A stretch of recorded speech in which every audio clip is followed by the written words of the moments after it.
അവിടെ ഒരു ചായക്കട ഈ ഗംഗാവാലി നദിയുടെ തീരത്തുണ്ട്. അതിന് നേരെ ഓപ്പോസിറ്റ് സൈഡിൽ ഒരു കർവ് പോലുള്ള ഒരു പ്രദേശമുണ്ട്.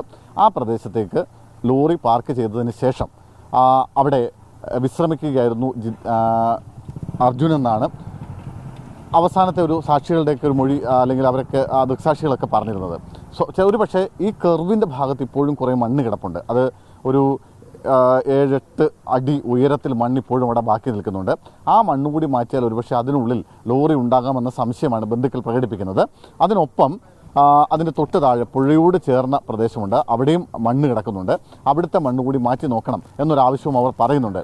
പക്ഷേ ഇതിൽ ഈ പുഴയുടെ ഭാഗത്തെ മണ്ണ് മാറ്റുന്നതിൽ ചില പ്രായോഗിക പ്രശ്നങ്ങളുണ്ട്. അതായത് അവിടേക്ക് അവിടെ വലിയ കുത്തി ഒലിച്ച് ഒഴുകുന്ന പുഴയാണ്. ആ പുഴയുടെ ഭാഗത്ത് മണ്ണ് മാറ്റിയുള്ള പരിശോധന പ്രായോഗികമായി നടക്കുമോ എന്ന കാര്യത്തിൽ സംശയമുണ്ട്. അതിനപ്പുറത്തേക്ക് നമ്മളിപ്പോൾ രാവിലെ ഇതിൻ്റെ ചില എക്സ്പേർട്ടുകളുമായി രാവിലെ നമ്മൾ സംസാരിച്ചിരുന്നു. രഞ്ജിത്ത് അടക്കമുള്ള ആളുകളുമായി നമ്മൾ സംസാരിച്ചിരുന്നു. അദ്ദേഹം പറഞ്ഞത് അവിടെ ഈ JCB ഉപയോഗിച്ച് ആ ഭാഗത്തെ മണ്ണ് കുഴിച്ചു നോക്കാം. അത്തരത്തിൽ അത് കരയിൽ നിന്നുകൊണ്ട് ആ പുഴയുടെ അരികിൽ കിടക്കുന്ന മണ്ണ് കുഴിച്ചു നോക്കാൻ സാധിക്കുമോ എന്നാണ്, അത്തരത്തിൽ ഉള്ള പരിശോധന നടത്താം എന്നാണ് അവർ പറയുന്നത്. അത്തരമൊരു പരിശോധനയായിരിക്കും ഇന്ന്. അത് കരസേനയുടെ ഭാഗത്തു നിന്നാണ് ആ പരിശോധന ഉണ്ടാവുക. കരസേനയുടെ 60 അംഗ സംഘം ഈ സ്ഥലത്തുണ്ട്. പക്ഷേ അവരിന്നുകൂടി മാത്രമേ ഇവിടെ പരിശോധനയ്ക്കുണ്ടൂ. അവർ ഇന്നലെ ഉച്ചയോടുകൂടിയാണ് ആ സംഘം ഇവിടെ എത്തുന്നത്. ഇന്ന് വൈകുന്നേരം അവർ തിരികെ പോകും. അവർക്ക് മറ്റ് ചില നേരത്തെയുള്ള ഷെഡ്യൂൾഡായ ചില പരിപാടികളുണ്ട്, അതിലേക്ക് പോവേണ്ടതുണ്ട് എന്നാണ് ഇന്നലെ അതിൻ്റെ തലവൻ നമ്മളോട് സംസാരിക്കുമ്പോൾ പറഞ്ഞത്. അതുകൊണ്ട് കരസേനയുടെ തെരച്ചിൽ ഇന്നുകൂടി മാത്രമേ ഉണ്ടാവൂ. സ്വാഭാവികമായും ഇന്നത്തെ തെരച്ചിൽ അതുകൊണ്ട് തന്നെ നിർണായകമാണ്. ഞാൻ മുമ്പ് പറഞ്ഞതുപോലെ 3 തരത്തിലുള്ള പരിശോധന നടക്കുന്നു. കരയിൽ 2 ടീം പരിശോധിക്കുന്നു. പുഴയിൽ നാവികസേനയുടെയും സ്കൂബ ടീമിൻ്റെ പരിശോധന നടക്കുന്നു. ഈ കരയിൽ തന്നെ പുഴയുടെ കരയോട് ചേർന്ന് കിടക്കുന്ന മണ്ണ് മാറ്റി ഉള്ള പരിശോധന കരസേനയുടെ സംഘം നടത്തും.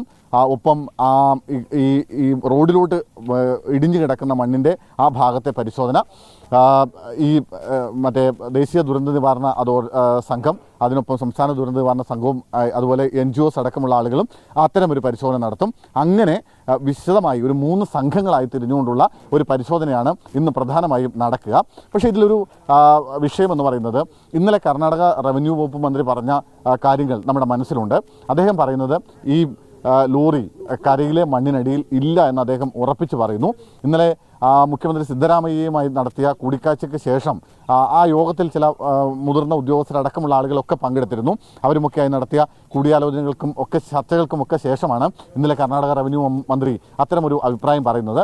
മാത്രമല്ല മഞ്ചേശ്വരം MLA AK അഷ്റഫും ഇന്നലെ നമ്മളോട് മീഡിയ വണ്ണോട് സംസാരിക്കുമ്പോൾ പറഞ്ഞിരുന്നു അവിടെ ലോറി ഉണ്ടാവാനുള്ള സാധ്യത വളരെ കുറവാണെന്ന്. പക്ഷേ അത് പൂർണ്ണമായും ബന്ധുക്കളും മറ്റും തള്ളിക്കളയാണ്. അവരിപ്പോഴും ഉറച്ചു വിശ്വസിക്കുന്നു ആ ലോറി ആ മണ്ണിനടിയിൽ തന്നെയുണ്ട്. അത് കണ്ടെത്താനാകുമെന്നൊരു പ്രതീക്ഷയിലാണ് അവരുള്ളത്. അവരുടെ ബന്ധുക്കളടക്കമുള്ള ആളുകൾ രാവിലെ മുതൽ തന്നെ ഇവിടേക്ക് എത്തുകയും ചെയ്തിട്ടുണ്ട്.